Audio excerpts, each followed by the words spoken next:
रात गहरी हो चुकी थी, आसमान पर बादल छाए हुए थे और जंगल के दरख्त तेज हवा में साएं साएं कर रहे थे। एक आदमी जिसका नाम हारिथ था, एक शॉर्टकट के लिए जंगल के रास्ते जा रहा था। इसके कदमों की आहट सूखे पत्तों पर अजीब सी आवाज पैदा कर रही थी। अचानक उसे महसूस हुआ जैसे कोई उसे देख। हारिथ रुक गया, चारों तरफ खामोशी छा गई, बस दिल की धड़कन साफ सुनाई दे रही थी। इसी लम्हे झाड़ियों में सरसराहट हुई, अंधेरे में दो सुर्ख आंखें चमके। ये एक खूंखार भेड़िया था। भेड़िया आहिस्ता आहिस्ता आगे बढ़ा, उसके दांत चांदनी में चमक रहे थे।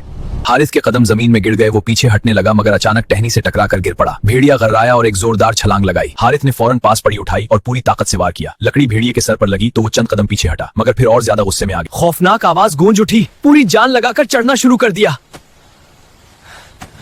भेड़िया नीचे खड़ा गराता रहा। कुछ देर बाद वो अंधेरे में गायब हो गया। हारिस दरख्त पर बैठा कांपता रहा, यहां तक कि सुबह की रोशनी फैल गई। इस दिन के बाद उसने कभी जंगल के रास्ते अकेले सफर करने की हिम्मत न की।